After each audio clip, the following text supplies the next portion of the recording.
When you think of great speakers, who do you think of? Like when I think of great speakers, like in world history, the first person that comes to my mind is Dr. Martin Luther King. He was so powerfully moving. I think of people like Margaret Thatcher, great speaker. Winston Churchill, great speaker. Ronald Reagan, Bill Clinton, Barack Obama. These are people who are great. I'm not talking about politics. I'm talking about their ability to communicate a message that moves the masses. I'm talking about great speakers. Jim Rohn was a great speaker. Tony Robbins, great speaker. Like, y'all don't know who he is, but my good friend Kenny Grant, great speaker. Great speaker.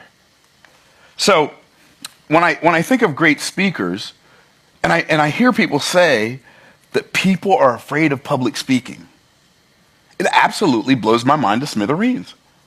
I don't know that I do anything that's more fun than speaking to a group of people about something they care about.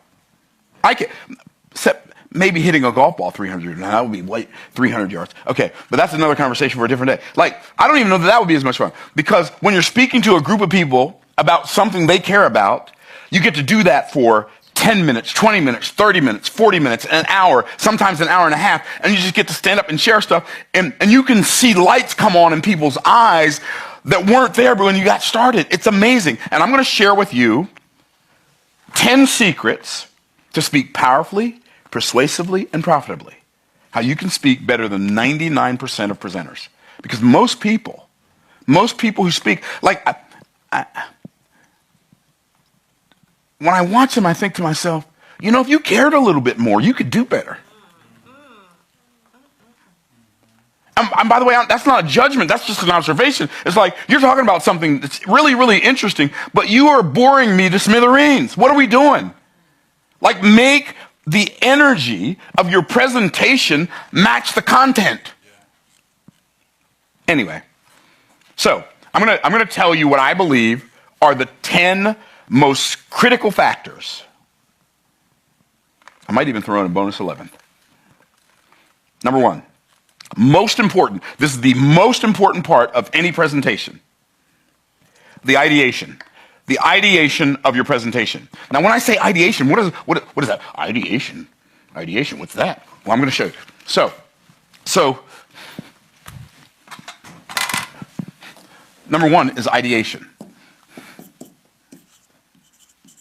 Ideation is like the idea that causes you to create a conversation that you're going to have with a group of people, and the idea doesn't just come from you. I think one of the biggest problems that speakers have with ideation is they want to talk about what they want to talk about. Can I tell you that's almost always a mistake? I don't ever want to talk about what I want to talk about.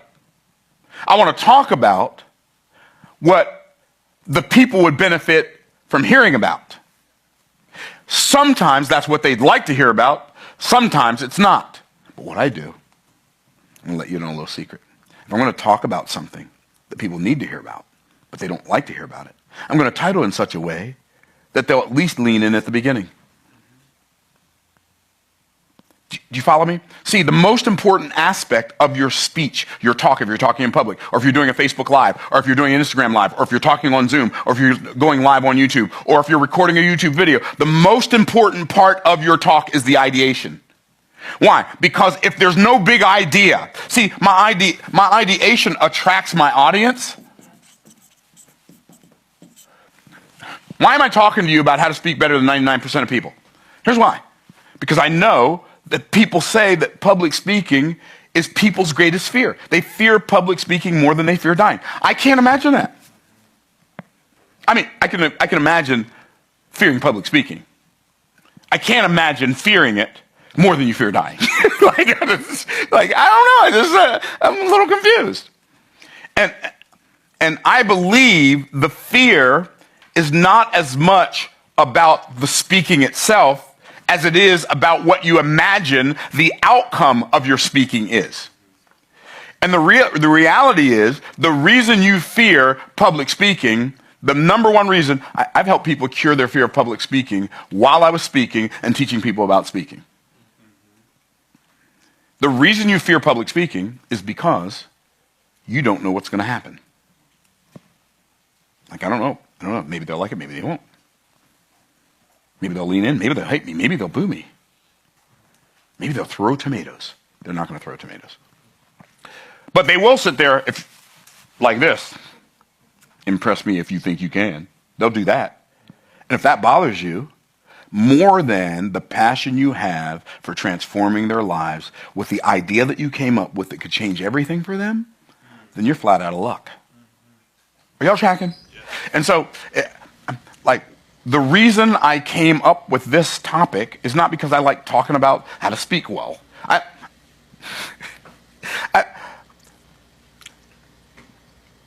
I'm not even I'm not even what I would consider a great speaker. I'm okay. I'm good. I'm a good speaker. I wouldn't consider myself a great speaker. I can think of a lot of people. Now, I'm a really, really, really, really, really good teacher. But I'm not a great speaker. According to my standard, I'm not a great speaker. I can think of people who are great speakers, who categorically, inarguably, indubitably, incontrovertibly. See, that's what I mean. I do goofy stuff like that while I'm talking. Why do I do that? I don't know. Because I was like, oh, what other word means without a doubt? I don't know. This one, this. And then, I start going off. And I can think of speakers, but I'm not. But you don't have to be the most eloquent orator of all times to be a good speaker. You don't have to be a Ronald Reagan or a Barack Obama or a Bill Clinton or a Margaret Thatcher. You can be you and still speak better than 99% of people. And so, it attracts my audience, but it attracts them for the purpose of transforming them. I want to transform somebody's life. Because the only reason somebody has to listen to you is so they will have the ability to do something after they get done listening to you that they didn't have the ability to do before they started listening to you. That's the whole reason you're having a conversation. Or they'll be able to think of something after listening to you that they couldn't think of before listening to you. Or they'll feel empowered in a way after listening to you that they didn't feel before listening. Is what I'm saying making sense? And so the first thing you need to do is figure out some big idea that matters to a large group of people. When you get ready to speak to a group of people, don't start in here, start out there. Let the people you're going to talk to provide the content, and you provide the context. What do I mean, the content? If I'm talking to you about things you care about, it's so crazy. I have a friend, I'm not going to mention his name, but he had an event, I think it was in Minneapolis, Minnesota. This was many years ago. This is probably 2017. And he invited me to come speak at his event. And it was an event where he was selling a $4,000 offer. There were about 90 people there. Some of them were kids, so like 70 people who could buy. He gets up, he does his presentation, he makes his offer, nobody buys. Then he gets this other couple who built this multi-million-dollar brand for this invention that they created. He gets them to get up and speak and make an offer. Nobody buys. I went over to him and I said, Dana. Oh, I told you his name. Sorry. Sorry. Dana, I put you on Front Street, bro, but nobody knows your last name. I love you, man. Love you, man. Okay. I said, Dana, don't worry, bro. When I get done, we're going to have at least 20 sales. And so I got up. I talked for about an hour. I got done.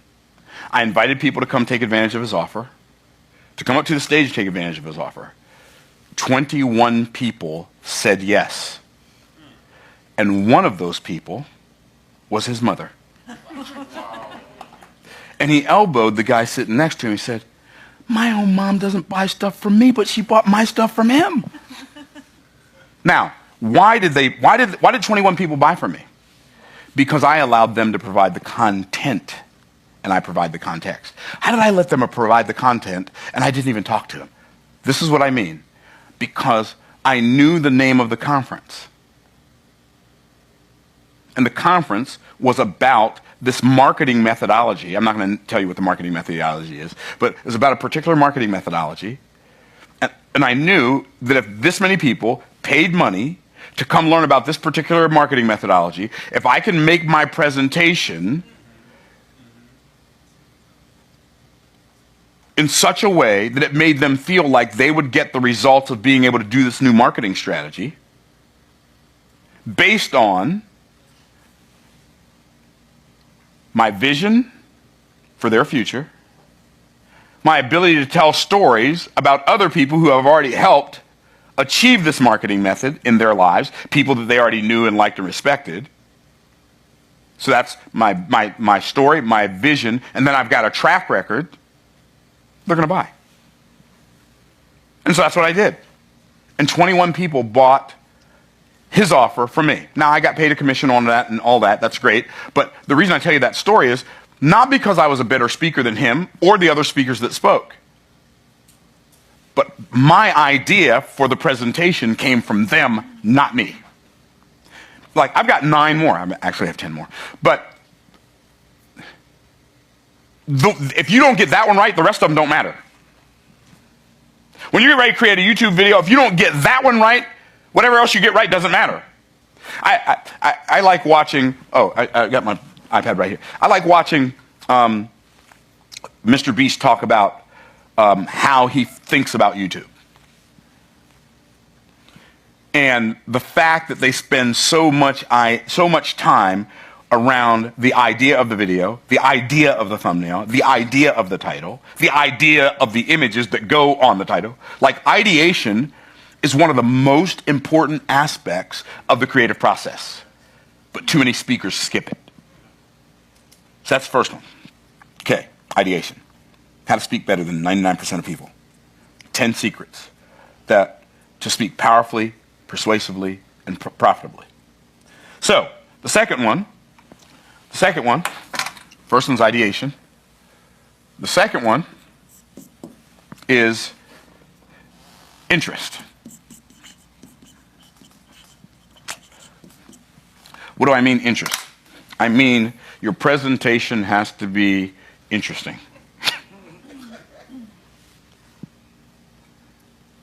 And as simple as that sounds, that is one of the most confusing sentences you will ever hear in your life. Now, if I'm saying your presentation has to be interesting, your presentation has to be interesting. That's 6 words. How could that be confusing? 6 words. I mean, which one's confusing? It's not any of the words that are confusing, it's the sentence that's confusing. And it's confusing because when I say your presentation has to be interesting, most people say, okay, I'm going to try to be more interesting. Wrong answer, but we do have some nice consolation prizes for you in the back. The way to be more interesting is not by attempting to be more interesting. There's only one way. How many ways? Talk to me, everybody. How many? There's one way to be more interesting. Become more interested. When you become more interested, you instantly become more interesting. Because only interested people are interesting. People who attempt to be interesting are boring. You ever go to a party and somebody meets you and all they want to talk about is who they are and what they've done and where they've been, and they're attempting to be interesting. And it's like, if I can get away from this person, I will never engage with them again. Right? The reason you're laughing is because you know it's true, right? And so you don't become interested. Can I tell you, like in personal communication with other people, you know the way to be interesting? Ask a lot of questions. It's so simple. So where are you from? How many children do you have? Do you have any siblings? Like, most people, like, test yourself. Have a conversation with somebody without telling them, and just start having a conversation and see how many questions you can ask them in a row before you run out of questions. If it's less than 10, you're boring. If you can't ask somebody more than 10 questions, you are a boring person. You know why you're boring? Because you're not interested. Now, you've heard me say before, the way you can make YouTube videos that are interesting is by being interested, obsessing over other people's problems. But you don't even know what other people's problems are. You know why? Because you can't ask questions. You know why you don't ask questions? Because you don't care. So you're not interesting.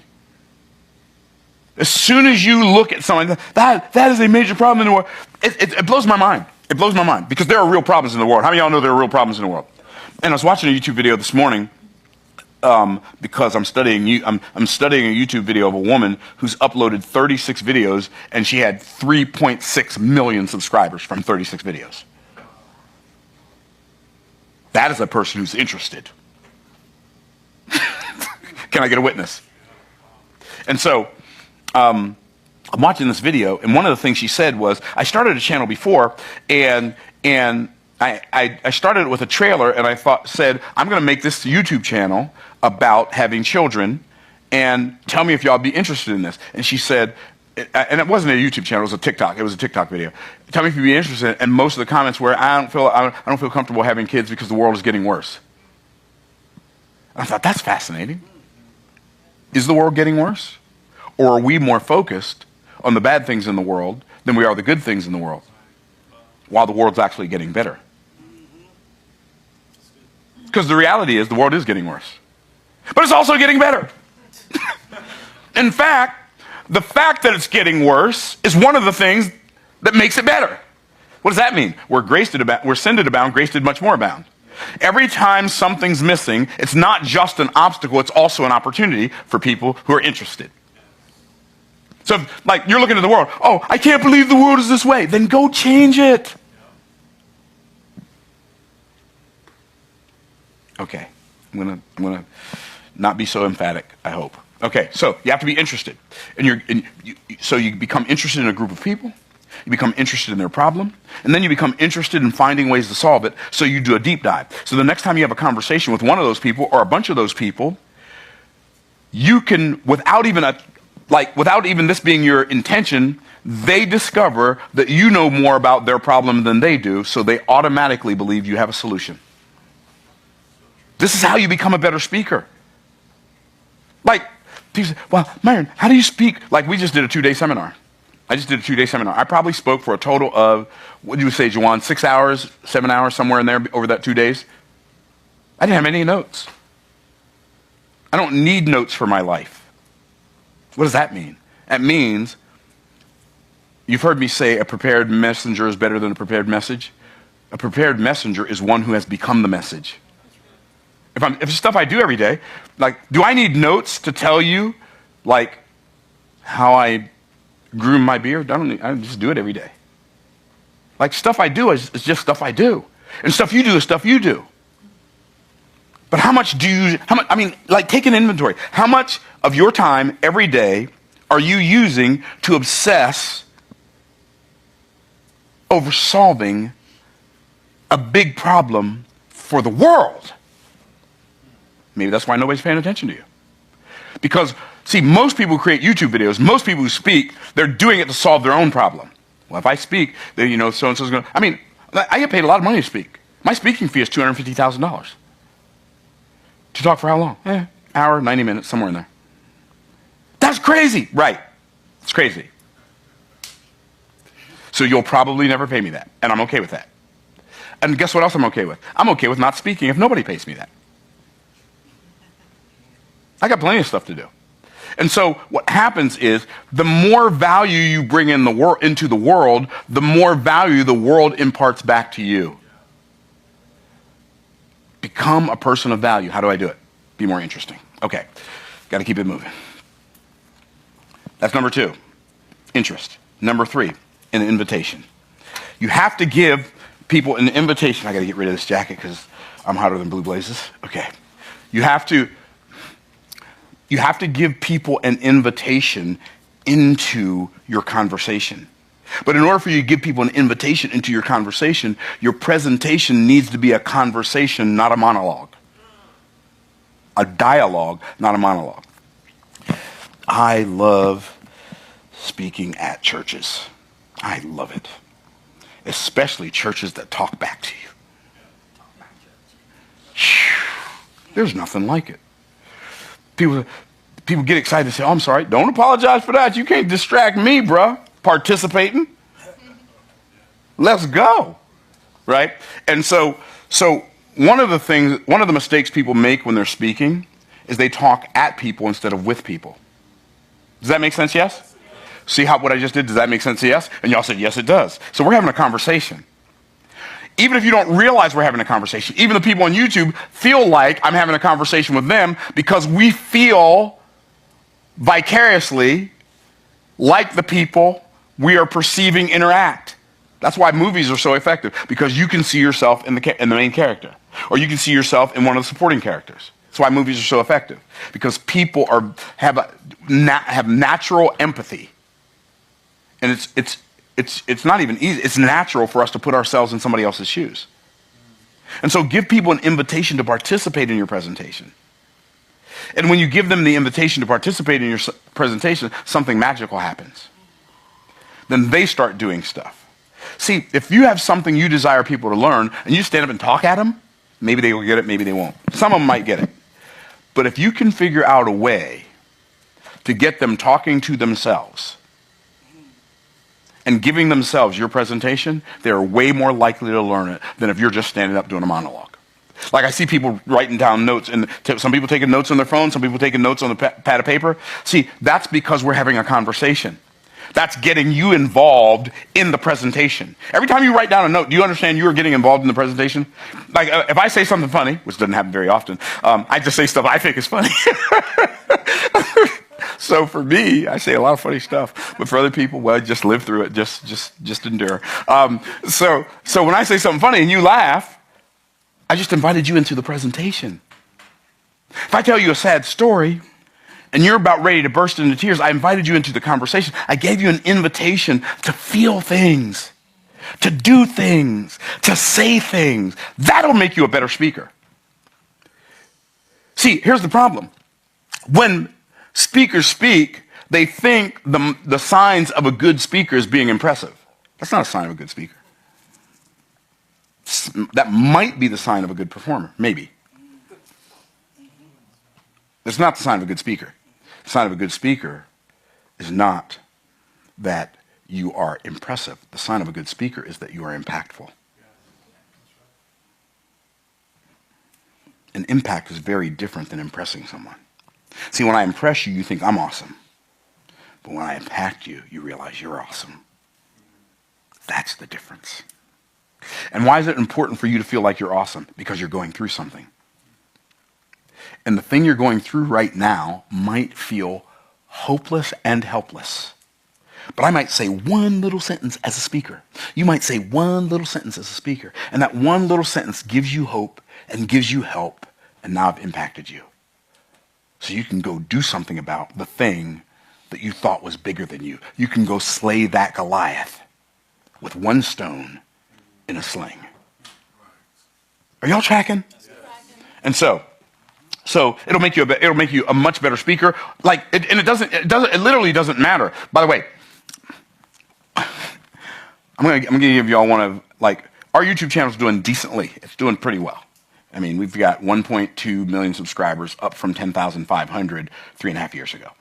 So that's relatively significant.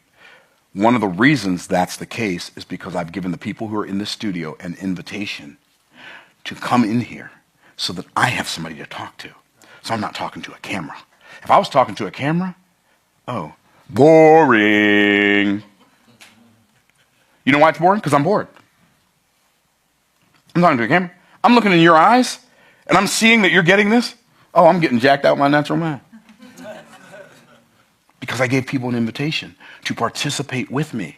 And because y'all are here, like, all of you contribute to the energy of this YouTube channel so that people online can feel something, because I have the ability to talk to people who can feel something and not talk to a stupid camera that can't feel anything. The camera's not stupid. It's not smart either. It's just a camera. Okay, so an invitation. Now, once you get past the ideation and the interest and the invitation, now comes the content. There has to be some instruction. You have to teach people something they couldn't have learned without you or didn't know before you. There must be some instruction. In order for there to be instruction, you must have learned something. You have to have learned something in the past in order to teach something in the present that's going to impact somebody's life in a way that causes them to learn something they didn't know before. They listen to you. Does that make sense? And so most people don't spend enough time learning. So we were coming back yesterday on the jet, and I had a couple of my VIPs with me, and Clay asked me a question, and I answered him. He said, well, that's a really good answer, but that's not the question I was asking you. So I said, okay, ask me the question again. He asked me the question again, and I answered him. He said, that was a really good answer too, but that's not the question I was asking you. He said, I was asking you, like, when people ask you all these questions, do you have a framework for coming up with these answers? Because he's in my VIP and he sees people, like I do a Q&A in my Make More Offers Challenge, and he sees people asking me questions at a seminar or wherever, and then I give answers, and he's been here in studio before, and people ask questions. He's like, what's your framework for doing that? Oh, I said, no, I don't have a framework for that. And I don't. I said, the reason I'm able to know, recall all these answers that I've learned is because I'm a slow reader. It's my dyslexia. I don't know if you've ever read the book, The Gift of Dyslexia. It's amazing. And so in that book, the person talked about, and I was like, oh, that's why I can remember things. Because Myron has a photographic memory. I definitely don't. But it's easy for me to remember things I care about. Because I'm a really, really slow reader, and reading is really, really hard for me. It's like work. It almost makes me sweat. At least it makes my brain sweat. And so I'm reading, and it's really, really laborious. And so if I learn something in a book and it's really, really good, I memorize it. So I don't have to go back and read it again. And so, I know it sounds like an oversimplification, but I'm like, that's the whole thing. I remember things that are important to me, so I don't have to go back and read them again. And I didn't even know that I was doing it consciously until somebody pointed it out. Right? And so, you have to have something that you can teach people. That's the instruction. And then your talk needs some ingredients. So, I didn't write down instruction. Let me write instruction as number 3.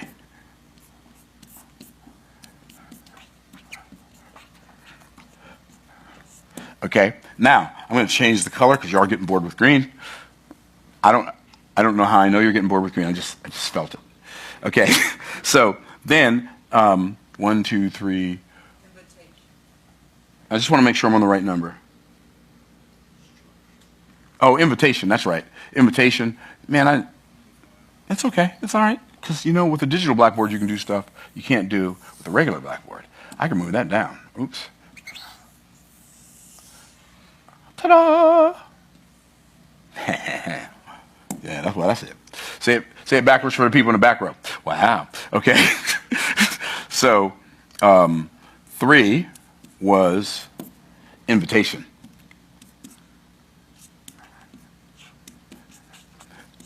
Okay, so we got invitation, we got instruction was number 4, and now we're on ingredients.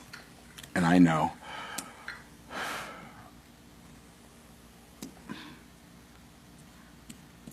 Okay, now we're on number 5. Number 5 is ingredients. Now, what do I mean, ingredients? Every talk needs to have certain ingredients. Hope I spelled that right. Ingredients. I did spell it right. Okay, so what are the ingredients every talk needs to have? Okay, here they are. You need to have some principles. They're like some laws that produce the result. You uncover some laws, some secrets that produce the results that the people that are listening to you are looking to learn. Okay? And then you need to have some, some parables, stories.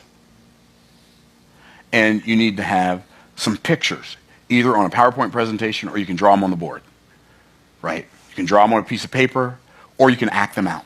But you need to have pictures for the visual learners. You need to have principles because that gives people step-by-step instruction. And then you take the principles and you take the pictures and you wrap all of that stuff up in a story. And when you wrap it in a story, what happens is it makes it easier for people to digest. It's literally like, if all you're doing is teaching principle, first thing you do is this, second thing you do is this, the third thing you do, fourth thing you do is this. Fifth. Can you imagine if I was just standing up here just reading off this list? How boring that would be? And when you wrap it in a story, what happens is, it's like taking the difference between taking medication with water and taking medication without water. Right? Now, what did I do? That was a word picture that everybody could see. If you stand up and you just give people a bunch of principles and you just read off a bunch of lists or you read off a recipe, what happens is people choke on it. But man, if you wrap it in a story, it's like, oh, that's palatable. Why? And here's the cool thing about stories.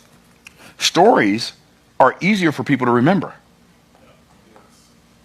By the way, I told you all the story about my friend whose event I spoke at. Remember that? How many people took advantage of his offer? 21. Why did you remember that? Because it was in a story. But if it was in a list, you wouldn't have remembered it.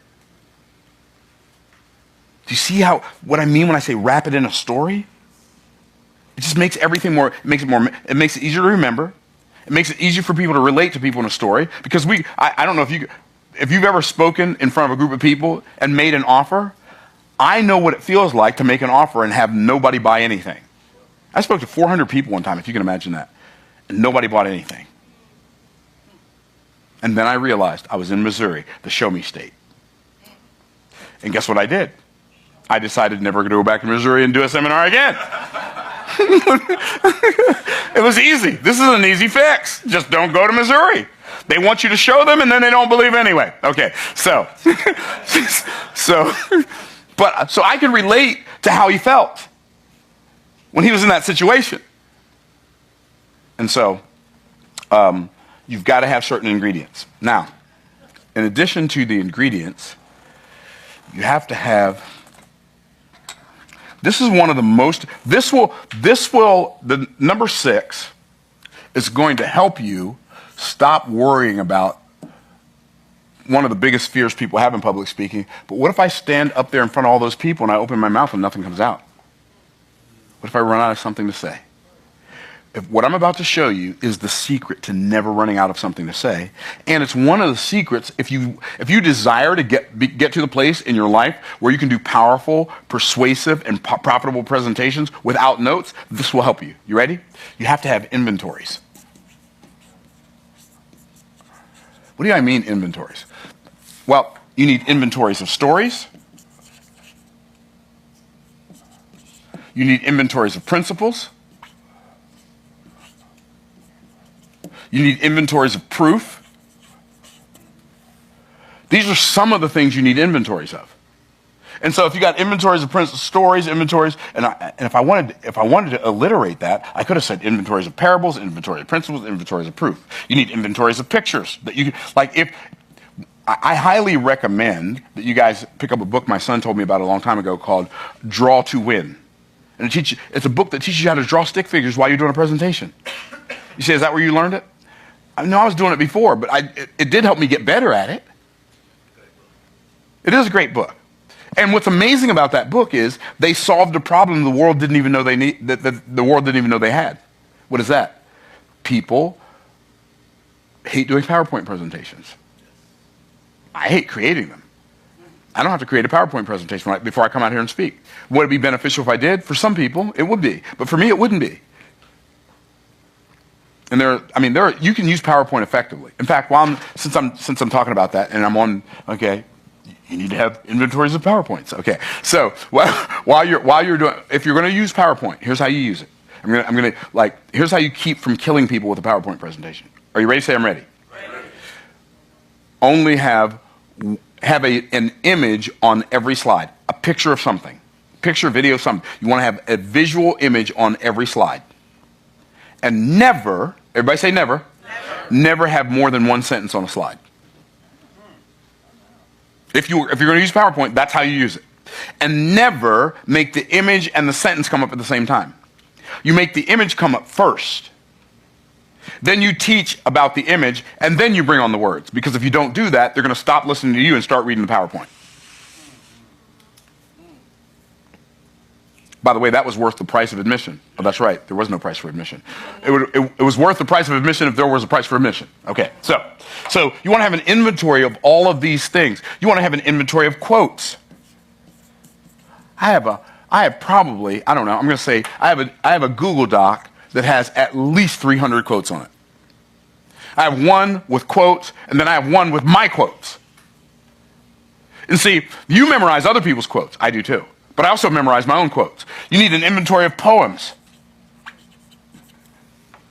If you can keep your head while all about you are losing theirs and blaming it on you, and trust yourself when others doubt you, but make allowance for their doubting too. If you can wait and not be tired by waiting or being lied about, don't deal in lies. Or being hated, don't give way to hating, and yet don't look too good nor talk too wise. If you can bear to hear the truth you've spoken, twisted by knaves to make a trap for fools, or watch the things you gave your life to broken and stoop to build them up with worn out tools. If you can force your heart and nerve and sinew to serve their turn long after you are gone, and so hold on when there is nothing in you except the will which says to them, hold on. If you can talk with crowds and keep your virtue, or walk with kings nor lose the common touch, if neither foes nor loving friends can hurt you, if all men count with you but none too much, if you can fill the unforgiving minute with 60 seconds worth of distance run, yours is the earth and everything that's in it. What's more, you'll be a man, my son. What's more, you'll be a man, my son. My wife quoted that poem to me when we were dating. And I said, oh, it's on now. What's the name of that? And so I put that in my inventory of poems. And y'all are like, oh my goodness, that's so good. I know, and it wasn't even, I didn't make it up. I didn't tell you I made it. Guess what? I didn't have to make it up in order for it to impact you. Because we can all feel those, if you can force your heart, nerve, and sinew to hold their turn long after they're gone, and so hold on. Like, we can all feel that. And then when you're quoting a poem, you don't just quote it, you feel it. Is what I'm saying making sense? All of these are, by the way, let me make sure I say this. Let me make sure I say this. You don't have to do all of these every time you speak. You take 3 of these things and you have to have ideation every time you speak. You have to have invitation every time you speak. But you don't need to do all, you don't need to have stories and pictures and proof, parables, you don't have to do all that. Doesn't hurt though.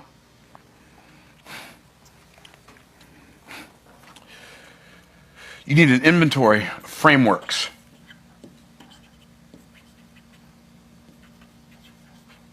You need an inventory of lists. You need an inventory of recipes. You need an inventory of formulas. All of these things will make you a better speaker, because if you have them in your inventory, you don't have to, what was I supposed to say right here? Like, if you forget where you are, you just pull something out of the inventory basket and just use that. And nobody will ever know the difference. You know what I love about speaking? More than I love about singing. Singing obviously sounds better than speaking. But you know what depends on who's singing. But you know what I like about speaking better than I like about singing? If you're singing a song, everybody knows the words, so they know when you mess up. But if you're speaking, nobody knows what you're supposed to say. Sometimes you don't even know what you're supposed to say. So if you mess up, the only person that knows is you. What a great aspect of speaking. Like, I'm going to give you today 10 ingredients to speaking more powerfully, more persuasively, more profitably. Nobody knows what's on my list but me. And I don't even remember all the things that are on the list. I wrote them down so I wouldn't forget any. So nobody knows if I messed up. I may have already messed up. You don't even know. And I'm not going to tell you. Do you see how cool this is? It's like there's nothing for me to be afraid of. One of the things that I'm going to recommend that you do that's not on my list is if you are speaking to a group of people and you make a mistake, just lean into the mistake. Because sometimes I trip over my tongue. Not literally. Can you imagine somebody walking out of it? No. Right. I know what you're thinking. You're thinking, what is wrong with him? I don't know. But every time I say something, my brain thinks of something without me doing it. It just pops in my head. So, in fact, it's so crazy. When I was in Omaha, Cap Chatfield has a podcast, and he invited me to come speak on his podcast. So he's interviewing me, and he got ready to ask me a question. And he says, yeah, there was this documentary a handful of decades ago. And I just started imagining a handful of decades. Like, And I was like, how big do your hands have to be to hold a decade? How many decades can fit in a hand? And all this stuff starts going in my head. And and I was really tired, and I get really loopy, and this stuff really happens to me when I'm tired. And then I attempted to push the thought away. Stop thinking this, stop thinking. And then I just broke out into hysterical laughter, and I couldn't stop. And I am laughing so hard, tears are coming out of my eyes, and I can't stop. I was out of control. I was like a little kid. But it was what it was. Now, hopefully they edit that out. Hopefully they edit that out. But if they don't, I'm cool with it. Here's the cool thing. I realized a long time ago that nobody expects you to be perfect. I don't expect any of you to be perfect. If you were perfect, that would shock me way more than if you weren't perfect. If I were perfect, that would shock you way more than if I wasn't perfect. This morning, when I was recording a video, I stumbled over my words. And we had to start the video over. And I said, I used to talk, now I just read about it. I just leaned into the fact that I messed up. Why would I cover it up?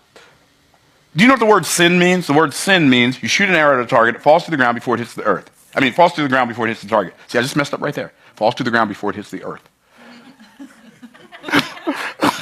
Falls to the earth, on the ground, to the dirt, before it hits the earth. No, see, I just messed up. But it's okay. And I didn't do that on purpose. I just, sometimes when people are speaking, they'll have Noah, like, carrying the Ark of the Covenant across the Jordan River with all the animals on it. It's just like, right, because you start talking really, really fast and just stuff comes out because you have all these different, but it's okay. Just lean into it. That's what I'm saying. It's okay to make mistakes when you're speaking in public. Nobody expects you to be perfect. That's my point. Okay.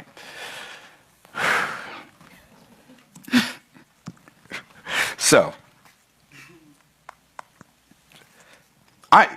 when you become comfortable in your own skin, you can stop worrying about what you think other people think about you. By the way, that thing about inventories, it'll change your life if you'll do it. Okay, next one, impartations. Number 7. Impartation. What's an impartation? It's when you impart something to people. One of my favorite things to impart on people when I'm speaking to them is to impart on them my belief in them. Like when I'm talking to you, I know, you don't know yet you can become a great speaker. I know it. I know you can. I was an introvert. When I was 12 years old, my dad introduced me to one of his friends. He said, son, tell Mary your name. And I broke down and started crying like a little baby. I'm naturally an introvert, even though I operate as an extrovert in my arenas. I'm going to a mastermind tomorrow. I will sit in the back and mind my own business. Somebody wants to come talk to me, great. If they don't, great. I don't need any attention. It's not my room. I don't want any attention. If I go to a party, you have never seen a bigger wallflower at a party than me. I have no earthly idea what to do. No idea. You think I'm an extrovert. See me at a party. If it's not my party. I don't know. Even when I invite people to my house, like when we have Thanksgiving with all my family, I'm just going to chill and do my thing and help everybody else do their thing. I don't want to be the center of attention, ever. Just because that's who I am. So I know that if you're an introvert, you can become a great speaker. In fact, sometimes introverts can be better speakers than extroverts because introverts oftentimes spend more time thinking than they do talking. So when they talk, they have something to talk about. Sometimes extroverts spend so much time talking, they've already run out of words. They ran out of words 3 years ago and they're still talking. There's nothing wrong with being an introvert. I just think I'm funny. Pray for me or judge me. Either one is good. Okay, so impartations. One of the most valuable things that you can impart to people if you are a speaker is impart your belief in their ability to achieve the thing that you are talking to them about. So they can borrow your belief in them to build their own belief in them.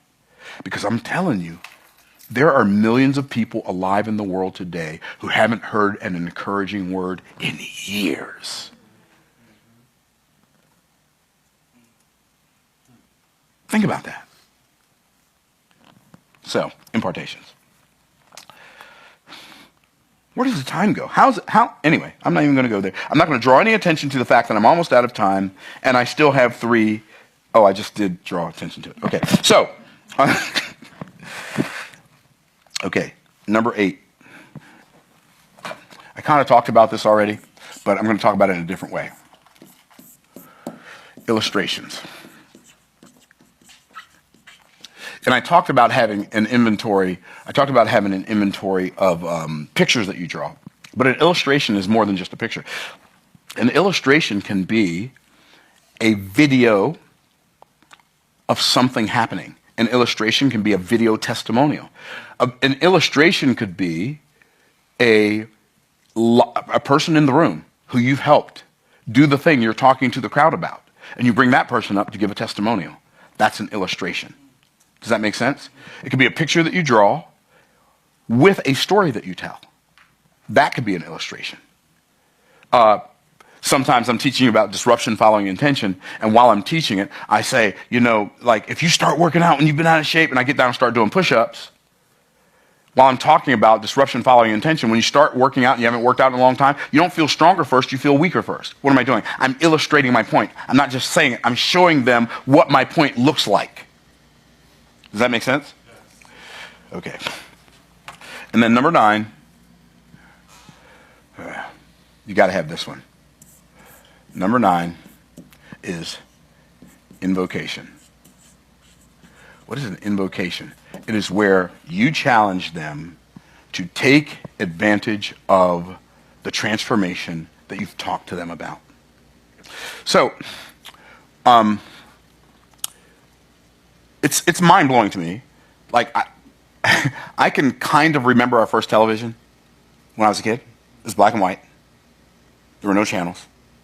We had a TV antenna that was made out of aluminum on top of the house. If we're watching NBC, CBS, or ABC, or PBS, any of those, my dad would have to go outside, go up on the roof, and turn the antenna. You remember that, don't you, Trudy? Right? Turn the antenna, right? And I can remember watching Walter Cronkite on black and white television. I can remember watching Neil Armstrong walk on the moon when I was in elementary school, like on black and white TV. And then right now, if you go on YouTube and if you watch a golf tournament from like 1980, you can't even see anything. You can't see anybody's face. You can't see the ball. How did we watch TV back then? And now, any 13-year-old with an iPhone or an Android can upload a video to the internet on YouTube or TikTok or Instagram, and people can watch them in 4K. That's mind-blowing to me.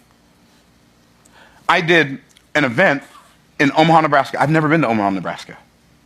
Sent out some emails, mentioned it on my YouTube channel. I'm going to be going to Omaha, Nebraska.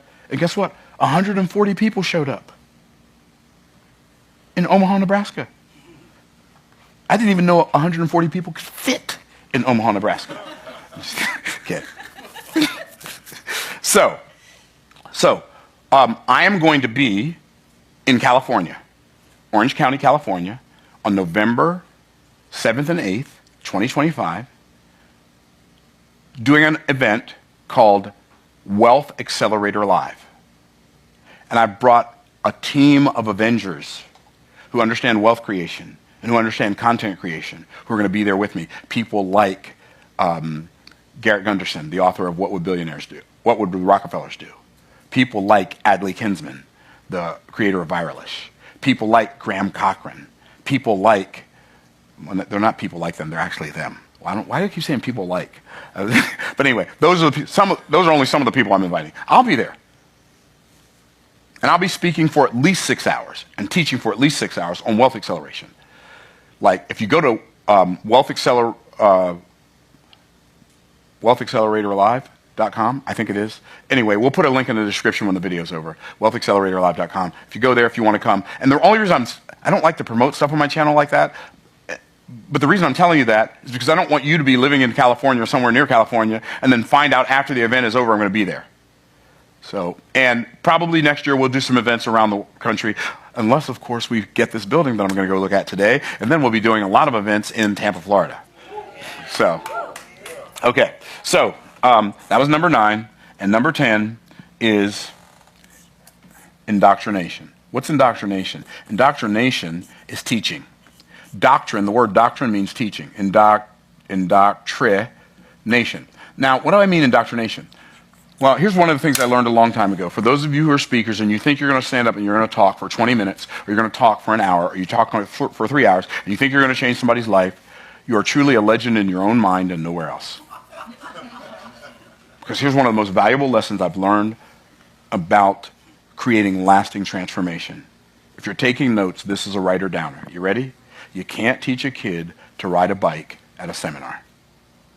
The best I can do while I'm speaking to you on a YouTube video, while I'm speaking to you at a conference, the best I can do is inspire you to go home and study the thing that I got you started thinking about so that you can become better at that thing.